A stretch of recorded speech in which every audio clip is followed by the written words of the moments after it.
Now, George, big question. How do you define success? And also, it is a question. What have you ever failed? Yeah. I mean, first define success, and also tell us whether you have ever failed and what was it about? If you're asking me this question maybe 15 years ago, I would never have had a clear answer, maybe even 10 years ago. But this is how I define success. I was having a conversation with David Jengere, formerly of KICD, and he was telling me that, you see, our Kenyan society, we even have a problem defining success, all right? Our definition of success is a very straight line of capital accumulation. Okay. You know, the more physical things that you have, that's success. That is success, or the amount of money you which have. is kind of financial, right? Yeah, it's exactly financial, which in itself is very narrow. So for that reason, and based on my own experience, you define success as the realization of that personally held dream, all right? When you realize that purpose in life that you're talking about, it brings about fulfillment that is very hard to describe, all right? That is what success is. Otherwise, anything that is not that, you will pursue capital accumulation for life, and you still die pursuing it. Sure. Interesting. And in terms of failure? Failure, I think, wow, the thing about the things that I've done in my life, whether it's a studyman or this or what I'm doing with Visasa,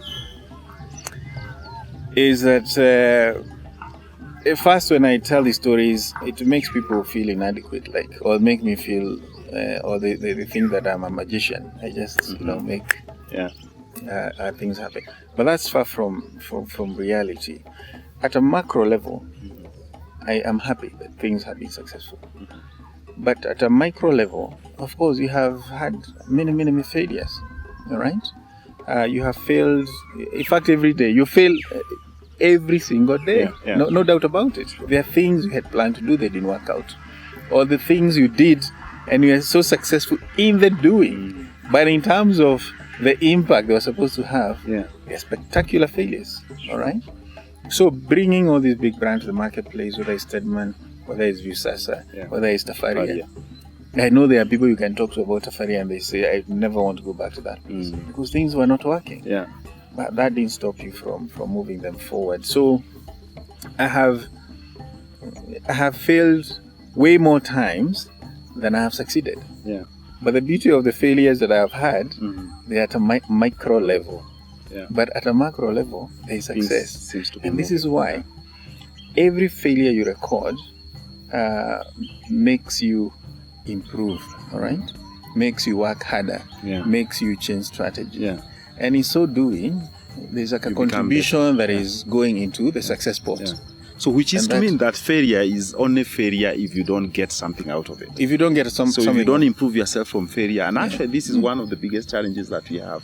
That we tend to, once we fail on something, we keep off that thing. And yet probably it holds a big lesson which would help us to leapfrog to the next idea. Indeed. And then one of the things about this is that the reasons why people fail and they walk away is because the thing that they were doing was not their purpose in life, was not coming from the heart. So you are equally persuaded.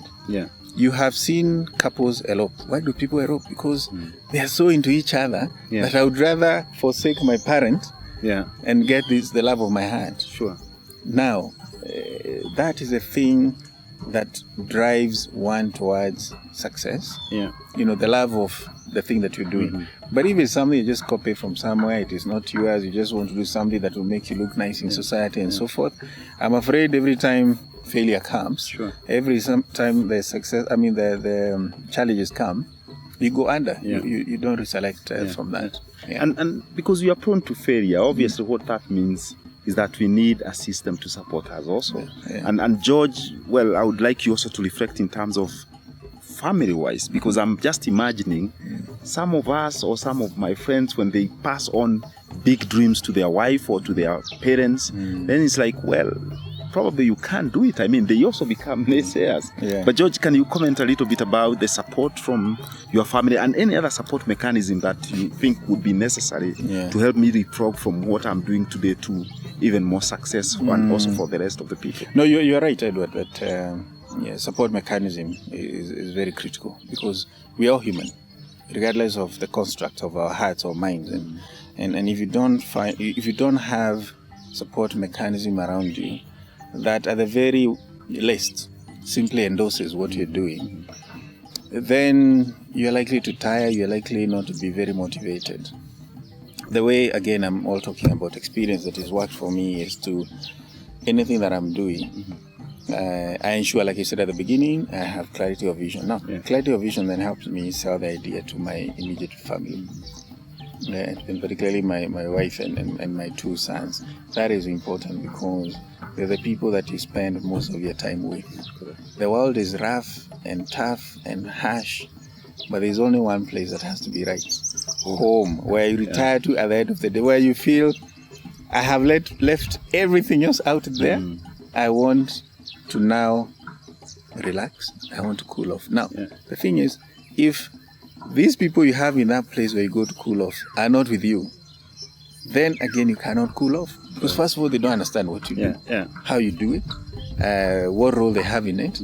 But if they do, then you have... It becomes a support mechanism. A support mechanism. So you can share things, they can bring different perspectives, they can empathize with you when things are not good. And you know, they support you in whatever way they can.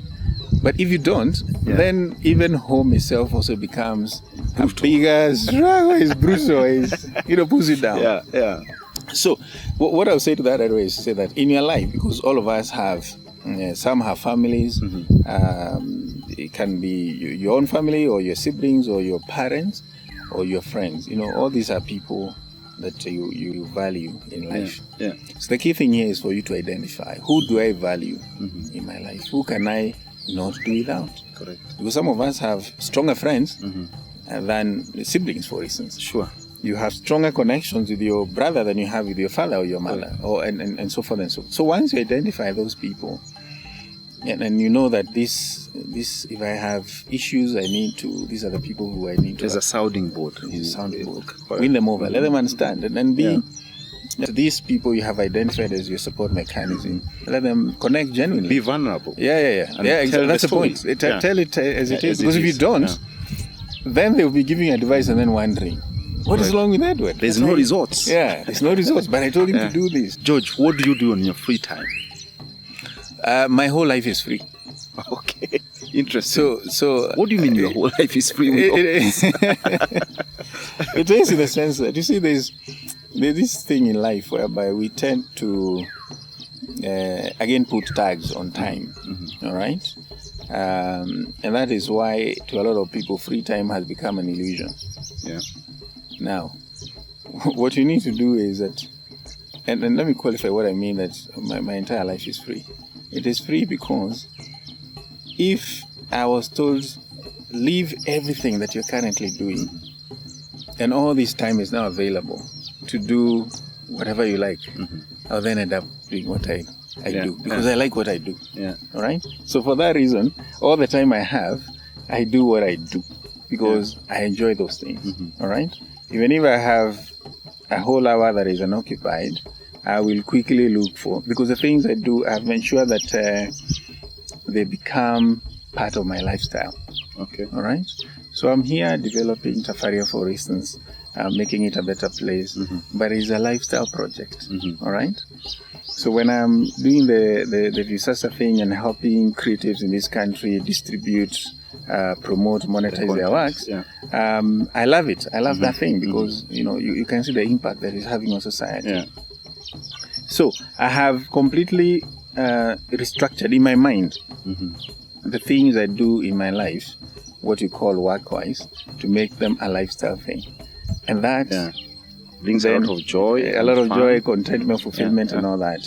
Then, of course, second, over the years, I've learned to just focus on the things that are most productive. Because again, the other problem we have is we occupy ourselves with too many things in life, and a lot of them are not necessarily important. So that tends to crowd you.